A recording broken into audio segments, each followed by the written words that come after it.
Have continued throughout the pandemic when they've been both virtual and stuck. Now, hoping to make progress, Michel Barnier and David Frost are meeting face-to-face in Brussels.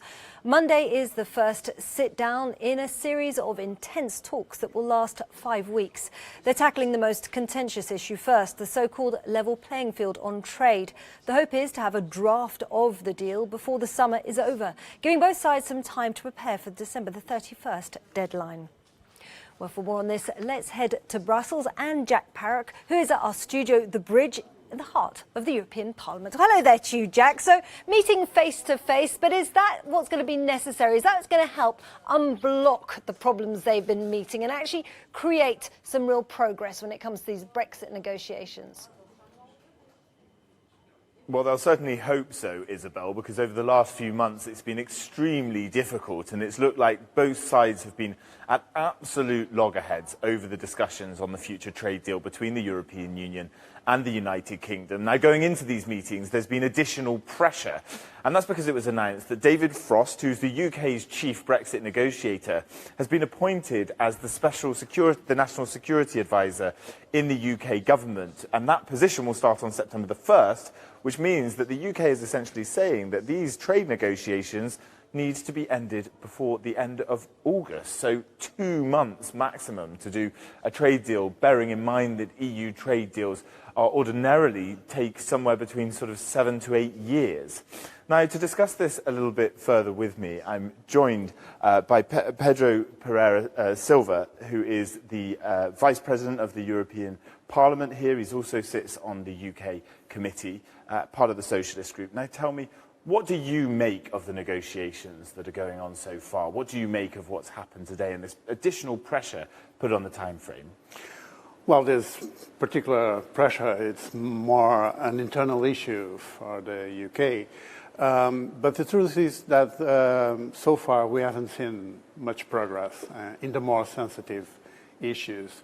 And what I think that simply makes no sense is to exclude any extension of the transition period.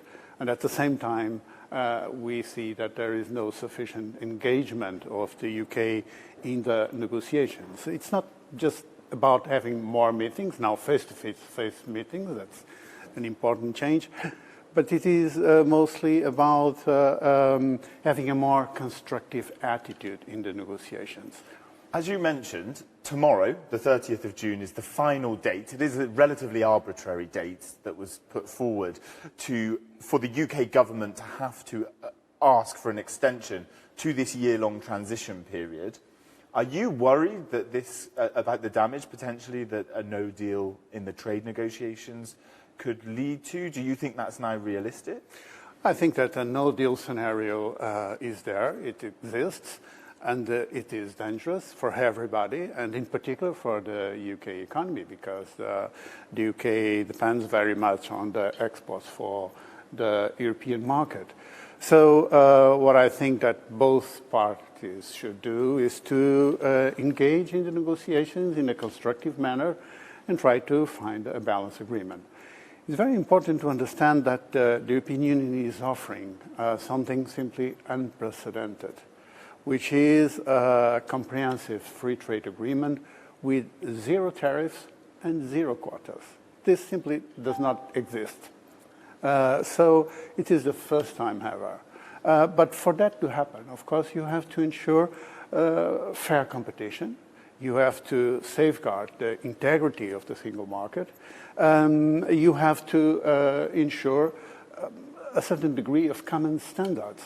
That's why we speak about no regression clause in terms of environmental, social, and labor rights. And this has to be ensured. So I hope that the UK government finally understands that it is also in the best interest of the UK to move in that direction.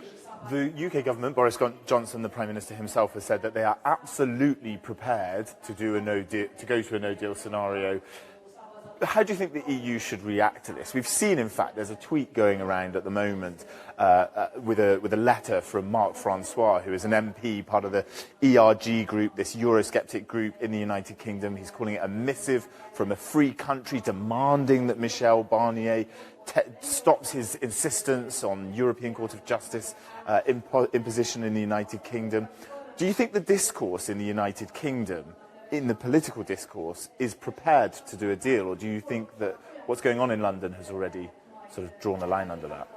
Well, truly speaking, it remains to be seen, because it all depends on what we can see in the table of the negotiations. So if the UK is serious about reaching a deal, then we have to see concrete progress and a different attitude. For instance, regarding the implementation of the withdrawal agreement. So we are talking about an agreement that is already done. We haven't seen reassurances that the UK will obey by the commitments that they have on border controls in the Irish Sea, for instance. And the same goes for a number of guidelines that we've agreed in the political declaration. So it's not about limiting the sovereignty of the United Kingdom. Everybody understands that the UK is a sovereign country, and the real issue is what the UK really wants to do with its sovereignty. If the ambition is to have a comprehensive and unprecedented free trade agreement, then it is only reasonable to ensure that you have some alignment in terms of standards, in terms of competition rules, so that this can be achieved. And I hope that we can see that happening in the negotiations. And those negotiations are going to be intense for the next 5 weeks. Pedro Silva, thank you so much for joining us here on the bridge in the European Parliament. It is high level at the moment. The talks have started face-to-face here in Brussels, but they are continuing on many levels over the next 5 weeks. The deadlines are tight and the stakes are high in the Brexit negotiations. Isabel. Absolutely. Not much time and a lot of work to be done there. Jack Parrock in Brussels, many thanks.